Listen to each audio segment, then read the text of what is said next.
Sir, Yadav का आपके लिए बहुत अर्जेंट मैसेज था। उन्होंने फौरन आपको वाहिद बुलाया है। वाहिद राजस्थान में? जी हाँ। अरे भाई, आजकल तो अपने गुलफाम साहब भी वहीं पर हैं। कहाँ, वाहिद में? हाँ, वहां से 4 किलोमीटर की दूरी पर उनके बुजुर्गों की एक हवेली है। देखो भाई, अगर तुम जा रहे हो तो एक हमारा छोटा सा काम कर दो, एक चिट्ठी पहुंचा दोगे? हाँ हाँ जरूर, डोंट माइंड। जरूर।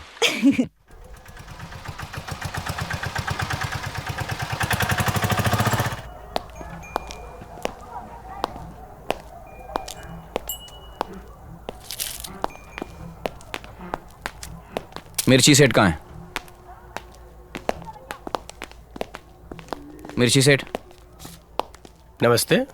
मैं एसीपी राठौड़। एसीपी राठौड़, मुंबई? इतनी दूर से? हाँ, कुछ काम ऐसे होते हैं जिनके लिए दूर तक जाना पड़ता है। हाँ हाँ, समझा समझा। इसको जानते हैं आप? ना, कौन है ये? इसको ना। तो बगैर जाने पहचाने आपने इसकी कुंडली बना दी। देखिए सेठ जी, अगर आपको कुछ कहना है तो यही वक्त है। इसके बाद आपको कोई नहीं बचा सकता। देखिए श्रीमान, यहाँ बहुत से लोग कुंडली बनवाने आते हैं। आप कहें तो मैं आपकी भी कुंडली बना सकता हूँ। मैं पूछूंगा भी नहीं कि आप हौलदार हैं या एसीपी। दूसरी बात, मैं कानून को अपने हाथ में नहीं लेता ना, लेकिन जब चाहूं मैं कानून की कुंडली अवश्य बना सकता हूं। सोच लीजिए। वैसे हम आपके बारे में सब कुछ जानते हैं, और अगर आपने हमारा साथ नहीं दिया तो ये लिख लीजिए कि आपकी कुंडली हम बनाएंगे। ये तो शनि की दृष्टि वक्र पड़ गई।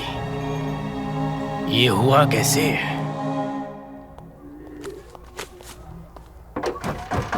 लगता है हम लोग सही रास्ते पे हैं। तुम लोग यहां से हिलना नहीं। ये सेठ उठते बैठते क्या करता है, मुझे पूरी जानकारी चाहिए। Right sir.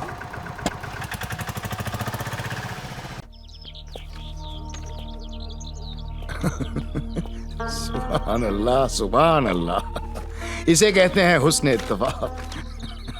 उस दिन आप ही ने हमारे बचपन की खोई हुई दौलत हमें लौटाई थी, और आज इतनी बड़ी खुशखबरी लेकर भी आप ही आए हैं, फरिश्ते की तरह।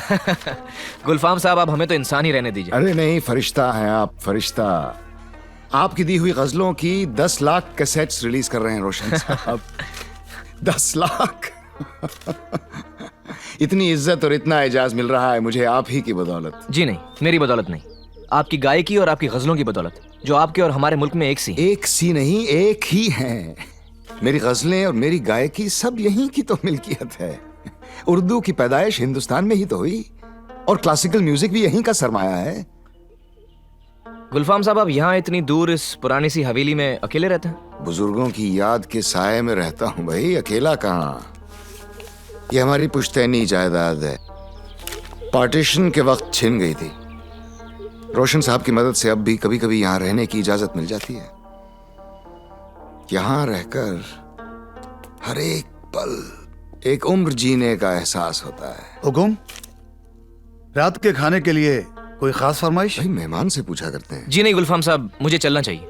कहाँ? वापस बम्बई। वापस बम्बई? यानी आप हमारे लिए नहीं आए थे यहाँ? जी नहीं, दरअसल मैं किसी जरूरी काम से आया था। अच्छा, मत बताइए किस काम से आए थे। हमारी कामयाबी की अहमियत को कम मत कीजिए। भाई हम तो आपको नहीं जाने देंगे। लेकिन गुलफाम साहब, देखिए, इस हवेली का दस्तूर रहा है कि यहाँ मेहमान आता अपनी मर्जी से है, जाता मेजबान की मर्जी से है। हम भी आपसे वादा करते हैं कि जब भी इस मुल्क से जाएंगे आपसे ही रुखसत लेके जाएंगे।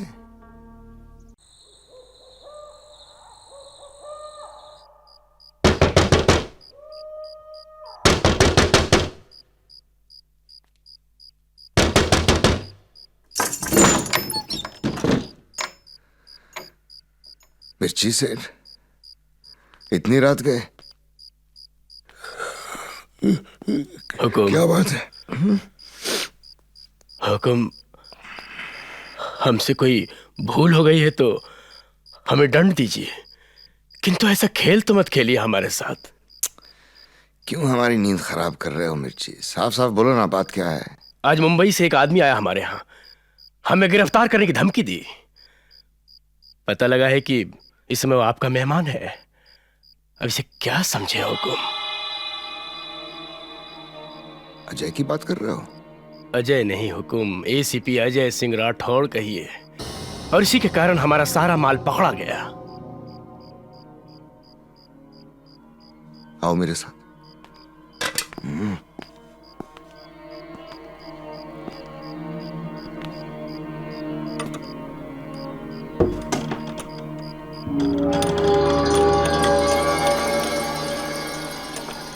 यही है वो इसके बारे में तुम कह रहे हो?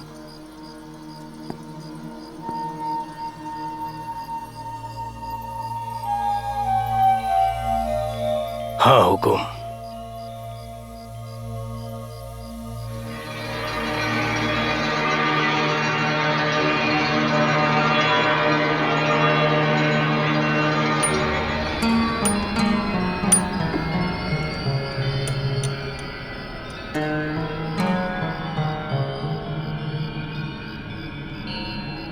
आप कहें तो इसी समय इसे काट कर रेगिस्तान में गाड़ देते हैं। किसी को कुछ पता नहीं चलेगा। नहीं मिर्ची, ये हमारा दोस्त है। दोस्त को मारना गद्दारी है और एसीपी को मारना बहुत बड़ा जुर्म। और चाहे कुछ भी हो जाए, हम इस मुल्क में कानून के गुनहगार नहीं बनना चाहते। ये किस्सा हमारी दोस्ती से शुरू हुआ था, हम इसे खत्म भी अपनी दोस्ती से ही करेंगे। तुम बेफिक्र रहो, हम इसे संभाल लेंगे। सिंचड़ी सिंचड़ी सिंचड़ी। ए, क्या साहब? किधर था बे इतने दिन? अरे साहब गांव गया था ना, शादी बनाया। बीबी ने बोला लाइन चेंज करो, कर दिया। अच्छा, ए, गलती किया। ये देख, इसमें से किसी को पहचानता है? अरे साहब, मरने के बाद तो आदमी का थोबड़ा ही बदल जाता है साहब। जल्दी बोलना। साहब ये जितने भी चैप्टर है ना, सब के सब विक्टोरिया हाउस में एंट्री एग्जिट मारते थे साहब। Victoria house? वही साहब, संगम बार है ना, हाँ। उसके पास। दोनों ही मुल्कों के लोग आपस में लड़ना नहीं चाहते जनाब। देख साहब, हम तो चाहते हैं कि दोनों पड़ोसी देशों में आपस में प्यार भाईचारा बढ़े। भाई, राजनीति अपनी जगह और कला कल्चर अपनी जगह। जी हाँ, ठीक कह रहे हैं आप। हमारी भी कोशिश रहेगी कि इस तरह की आपसी मुलाकातें और ज्यादा हों। जरूर जरूर, क्यों नहीं। हेलो जी। Excuse me. अरे नमस्कार नमस्कार अरे रोशन जी, कैसे हैं आप? नमस्कार, आशीर्वाद है जी आपका। ये हमारे मित्र हैं, बस आप ही से मिलने आए हैं। आइए आइए। जनरल साहब कैसे हैं? बस खैरियत से हैं। आपको बहुत याद करते रहते हैं। पता नहीं क्यों गुलफाम साहब, उन्हें लगता है कि आप अपनी महफिलों और गाने बजाने के चक्कर में असली काम भूल गए हैं। उन्होंने मुझसे कहा कि आपको याद दिला दूं। याद कि... दिलाने का बहुत बहुत शुक्रिया। आप उनसे कह सकते हैं कि वो इत्मीनान से रहें। गुलफाम को अपनी जिम्मेदारी का एहसास है।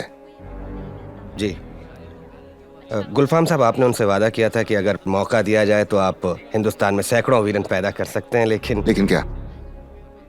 लेकिन सिर्फ एक वीरन पैदा हुआ है और वो भी ठीक से अपने पैरों पर नहीं खड़ा हो पा रहा। एक्सक्यूज मी सर, एक फोटोग्राफ प्लीज। अभी नहीं, प्लीज। भैया आप भी ना। देखिए, मेरी पैदाइश यहाँ की है। यहाँ के हालात से मैं आपके जनरल साहब से ज्यादा अच्छी तरह वाकिफ हूँ। जो जंग मैं लड़ रहा हूँ, उन्हें लड़नी चाहिए। आप उनसे कहिए कि कराची के महफूज कमरे में बैठकर बकवास करना बहुत आसान है, और उन्हें इतनी जल्दी है तो वो यहाँ आ जाएं, मैं उनकी जगह चला जाता हूँ। अरे नहीं नहीं गुलफाम साहब, आप तो नाराज हो रहे हैं। हुजूर नाराज मत होइए, जनरल साहब को आप पर पूरा भरोसा है। तभी तो उन्होंने औरों की राय के खिलाफ एक मुहाजिर को इतना बड़ा काम सौंपा है। मैं जरा गुलफाम साहब से मिलकर आता हूँ। हाँ, जाओ भी जाओ। जी, आदाब गुलफाम साहब। आइए आइए अजय साहब, आदाब। इनसे मिलिए, doctor Baig. Hello. Hello, how are you? पेशे से नौकरशाह हैं लेकिन तबीयत से शायर। आज के मुशायरे के लिए खास तौर से कराची से तशरीफ लाए हैं। आप देख रहे हैं वो गुलफाम साहब के साथ खड़े हैं, एसीपी राठौड़। अच्छा, गुलफाम साहब के खास दोस्तों में से हैं। इन दिनों बेचारे क्राइम ब्रांच में सड़ रहे हैं। उनकी पोस्टिंग किसी अच्छी जगह करवा दो ताकि उनकी भी लाइफ बन जाए। भाई मैं समझ गया गुप्ता साहब, कोई कम हो जाएगा। गुलफाम साहब, जब हिंदुस्तान में आपके इतने चाहने वाले हैं तो पाकिस्तान में क्या हाल होता होगा? चाहने वाले तो बहुत हैं सीमा जी, लेकिन हाल ये है कि आज भी हमें मुहाजिर कह के पुकारा जाता है। मुहाजिर, डोंट माइंड, ये मुहाजिर क्या है? मुहाजिर, जब बंटवारे के वक्त यहाँ के मुसलमान अपने वतन की उम्मीद में पाकिस्तान पहुंचे तो वहां के मुसलमान भाइयों ने उन्हें पास बिठाने के बजाय मुहाजिर कह के धुतकार दिया। 50 साल गुजर गए, लेकिन आज भी हम मुहाजिर हैं, पाकिस्तानी नहीं। क्यों बेग साहब, सही अर्ज किया ना मैंने? अरे गुलफाम साहब, कैसी बातें कर रहे हैं आप तो पाकिस्तान का नगीना है।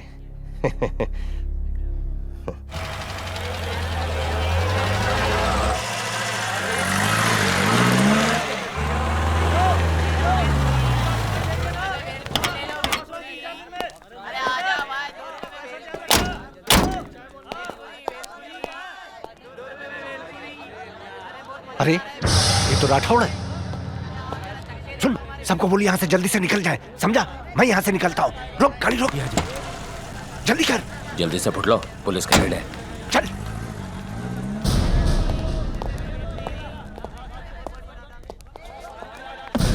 अबे पुलिस की रेड है, शिवा को बोल भाग।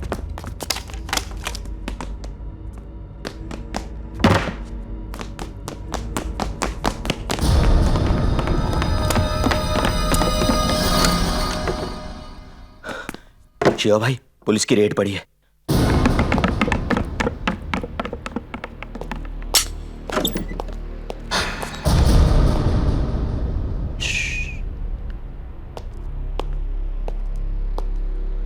ऊपर से चलते हैं।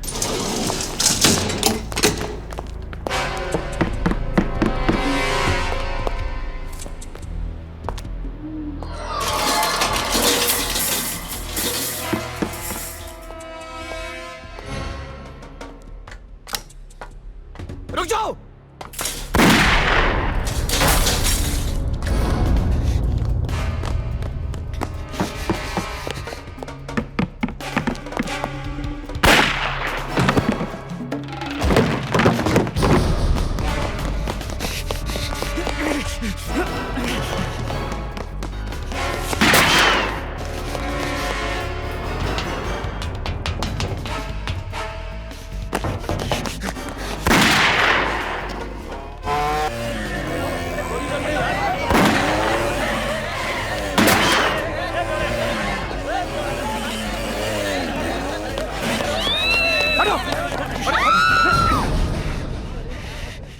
निकल गया साला। कोई बात नहीं सर, ठिकाना तो पता चल गया ना।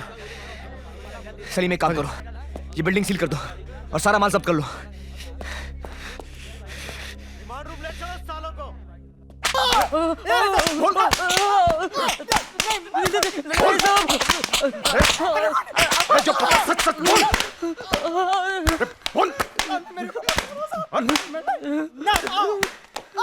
क्या सलीम, कुछ बताएं इन लोगों ने? मेरे को कुछ नहीं पता, मैं तो कल ही मुल्क था। बोलना मैं। मेरा एक्टर हाउस में खाली इलेक्ट्रिक का दुकान है साहब। अपन काम धंधे वाला आदमी है साहब, लफड़े से अपन दूर रहता है। तो मतलब तुम लोगों को कुछ नहीं मालूम? नहीं साहब, बिल्कुल नहीं। ठीक है सलीम, खत्म कर दो सबको। साहब उड़ा दो और बोल दो कि एनकाउंटर में मारे गए। नहीं साहब, एक मिनट। तुम लोगों की आखिरी ख्वाहिश है? तंदूरी चिकन, दारू, मटन बिरयानी, कबाब, कोफ्ता कुछ खाना है? सलीम, जो चाहिए दे देना। साहब एक मिनट साहब, साहब मैं बेकसूर हूँ साहब, भरोसा करो, मैंने कुछ नहीं किया, मेरे छोटे छोटे से बच्चे हैं। ए चुप, तुम लोगों के लिए ये आखिरी मौका है, जो बोलना है बोल दो। अब हम गरीब आदमी हैं साहब, हमने कुछ नहीं किया, कसम से हमने कुछ नहीं किया, हमने कुछ नहीं किया। हम बेगुनाह हैं साहब, हम बेगुनाह हैं साहब। कुछ असर नहीं है साहब, अभी भी मुंह नहीं खोला। एक काम करो सलीम, सचमुच गोली मार दो। क्या कह रहे हैं साहब? लेकिन गोली लगनी नहीं चाहिए, कान के 2 इंच दूर से जानी चाहिए। Okay sir. ए रोता काय को, अभी भी वक्त है, बता दे। मत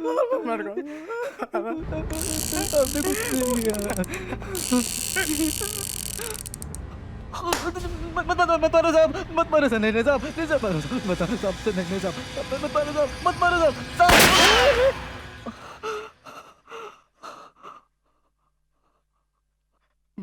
साहब। मैं बोलता हूँ साहब। बाकी सबको बाहर ले जाओ। यस सर, चल रहे, चल।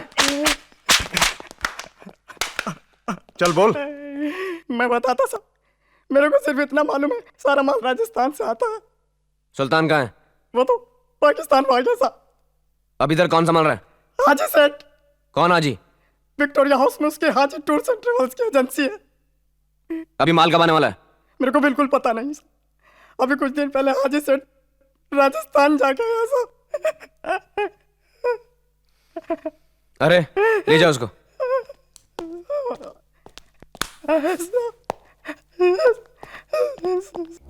Salim. Yes sir. Wahid phone करके यादव से बोलो कि राजस्थान से इंटेलिजेंस ब्यूरो की मुझे डेली रिपोर्ट चाहिए जी। और पता करो ये हाजी कौन है। हाँ जी। और नजर रखो उस पे, दिन रात 24 घंटा। लेकिन जब तक मैं कहूं नहीं उसको अरेस्ट मत करना। Okay sir.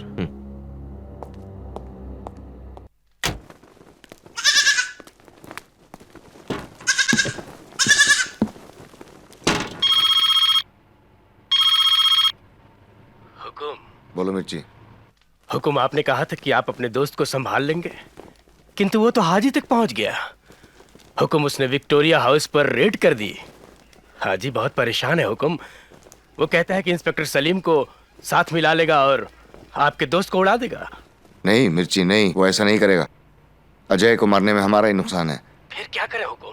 फिलहाल ऐसा करो, दोबारा उसकी टांग तोड़कर उसे अस्पताल पहुंचा दो। ठीक है हुकुम। जब तक वो ठीक होगा हमारा माल वीरेन तक पहुंच चुका होगा। अच्छा हुकुम। फिर मैं जल्दी से उसे इस केस से हटवा दूंगा। और सुनो, हाजी से याद से कहना सिर्फ उसकी टांग तोड़े, सिर्फ टांग, समझ गए? हुकुम। अस्सलाम वालेकुम रहमतुल्लाह। हक ला इलाहा इल्लल्लाह मुहम्मदुर रसूलुल्लाह।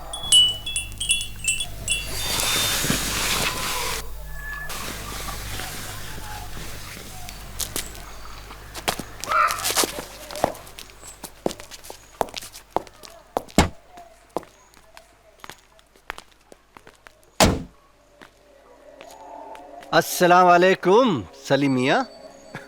वालेकुम सलाम। कहिए। क्या कहें सलीम मियां, ये देखकर बहुत तकलीफ होती है कि अपना एक मुसलमान भाई एक काफिर का साथ दे रहा है हम लोगों के खिलाफ। मुसलमान, मुसलमान का मतलब समझते हैं आप?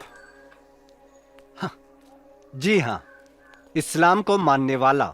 सिर्फ यही नहीं, मुसलमान का मतलब है मुसल्लम ईमान, यानी जिसका ईमान हर हाल में पूरे का पूरा कायम है, जिसका ईमान चट्टान की तरह मजबूत है और शबनम की तरह पाक है। कहिए, है आपके पास ऐसा ईमान? बात करते हैं मुसलमान की। देखो सलीम मियां, आप बात को खामा खां उलझा रहे हो। हमारा तो उसूल है कि जियो और जीने दो। यही बात हमने आपके एसएपी राठौड़ साहब को भी समझाने की कोशिश की थी। 5 लाख तक देने को तैयार थे हम। तो आप एसीपी राठौड़ को 5 लाख रुपए में खरीदेंगे? फिर तो आपने मुल्क की कीमत भी लगा ली होगी। कितने में बेच रहे हैं आप अपने मुल्क को? देखो सलीम मियां, हम धंधा करते हैं और धंधे में हमारा उसूल है कि किसी का हक नहीं मारते, और खास तौर से अपनों का तो बिल्कुल नहीं। देखो, आप और मैं हम मजहब हैं, आपस का मसला है, आपस में ही सुलझा लेते हैं। ठहरो, मुझे तुम अपने साथ बिल्कुल मत मिलाओ, क्योंकि मैं तुम्हारी तरह नहीं हूं। तुम मुल्क फरोश हो, गद्दार हो तुम। अरे तुम जैसे चंद मुसलमानों की वजह से कुछ लोगों को पूरी कौम को बदनाम करने का मौका मिलता है। करते तुम लोग हो, भुगतना पूरी कौम को पड़ता है। देखो सलीम मियां, भाषण मत दो। एक ना एक दिन तुम्हें अकल जरूर आ जाएगी, समझे? और वो तुम्हारे एसएपी राठौड़ को अब तक आ चुकी होगी। क्या मतलब? जाओ, जाकर उसे संभालो। अगर राठौड़ साहब को कुछ हुआ ना, तो मैं तुझे कहीं का नहीं छोड़ूंगा।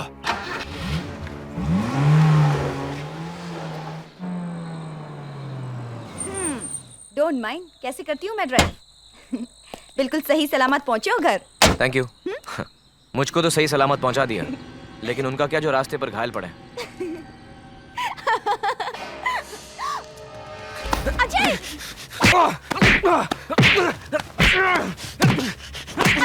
ए, चुपचाप खड़ी रह। क्या?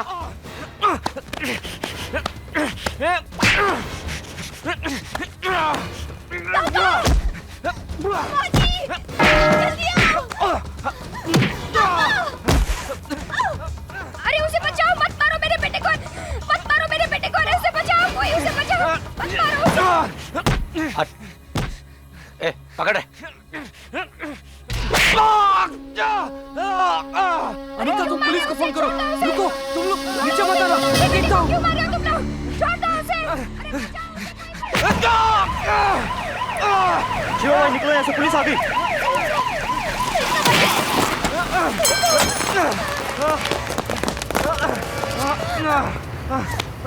सर अजय, आपको ज्यादा तो नहीं लगी? सलीम उनको पकड़ो, पकड़ो सलीम उनको। अजय क्या कर रहे हो? अजय अजय नहीं नहीं अजय, अजय रुको रुको अजय रुक जाओ। भागे सर। सलीम तुम जीप निकालो। मैं जाने दीजिए इन्हें। सर मैंने कभी भी सलीम, गिरफ्तार तुम कर जीप सकता निकालो। है। यादव वाइटल इंफॉर्मेशन लेकर आया सर, उसके पास पूरी खबर है। अजय मेरी बात सुनो। माँ एक मिनट, मैं ठीक हूँ। जाने दीजिए सर, मेरी बात सुनिए, ये केस हमारे हाथ में है। हाँ सर। सर ये बॉर्डर के पास जितने गांव हैं, यहीं से हथियार, ड्रग्स और बाकी सामान हिंदुस्तान लाया जाता है। वहाँ ये सामान ऊँटों पर लाद दिया जाता है और बिना किसी सवार के ऊँट सामान को बॉर्डर के इस पार ले आते हैं। कैसे? सर ये ऐसे ऊँट होते हैं जिन्हें खास तौर से स्मगलिंग के लिए ट्रेन किया जाता है। और हाँ सर, इंटेलिजेंस ब्यूरो की रिपोर्ट के मुताबिक पाकिस्तान के कुछ जासूस भी वहाँ मौजूद हैं, जिनमें से एक है कैप्टन जावेद अब्बास, जो बाहिद गांव में शफी के नाम से रह रहा है।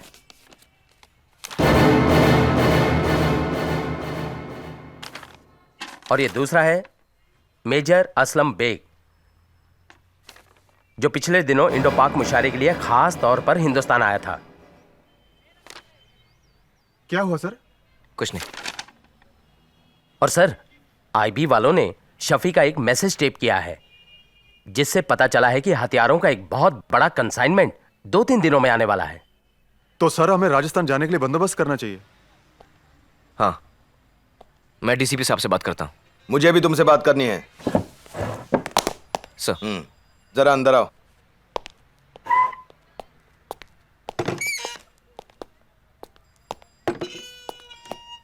पैर में क्या हुआ? कुछ नहीं सर। देखो राठौड़, अगर तुम्हें यह केस हैंडल नहीं करना था मुझसे कहते, मैं तुम्हें अच्छी पोस्टिंग पे लगवा देता। ये आप क्या कह रहे हैं सर? ठीक कह रहा हूं। एक तरफ तुम ईमानदारी का ढोंग करते हो और दूसरी तरफ कमाई वाली जगह की पोस्टिंग के लिए ऊपर से सिफारिश करवाते हो। सर मैंने कोई सिफारिश नहीं करवाई। तो फिर मेरे पास ऊपर से ऑर्डर्स कैसे आ गए? सर मुझे लगता है मुझे इस केस से हटवाने की साजिश है सर।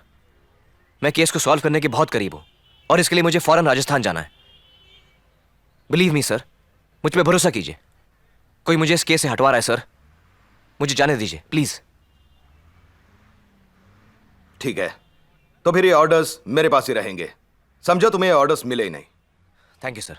नहीं नहीं जाने दूंगी मैं, नहीं करने दूंगी ये नौकरी, नहीं चाहिए ऐसी नौकरी। गोली लगी नहीं सुना। माँ मेरा जाना जरूरी है माँ। क्यों जरूरी है? और कोई ऑफिसर नहीं है जाने के लिए? उस दिन हमला हुआ, अगर कुछ हो जाता तो। अरे मेरी बात सुन रहे हो कि मेरी कोई परवाह नहीं है? देखो देखो कैसे चल रहा है, अभी तक पैर भी ठीक नहीं हुआ और राजस्थान जाना है इसे। अब मैं किसी की नहीं सुनूंगी। अरे उसे रोको, कोई उसे रोकता क्यों नहीं? मैं ही बोले जा रही हूँ।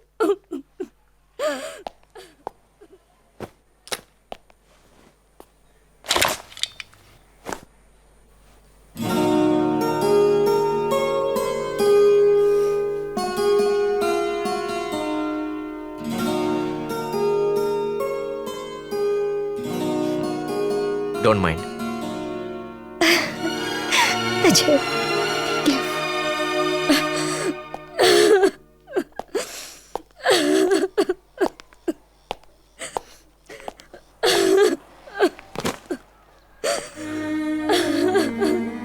नहीं जाने दूंगी मैं तुम्हें, नहीं जाने दूंगी। एक बेटा तो मैं खो चुकी हूँ, तू है जो मेरा है, मैं तुम्हें नहीं जाने दूंगी। चलता हूँ। मैं तुम्हें नहीं जाने दूंगी, मैं अपनी जान दे दूंगी।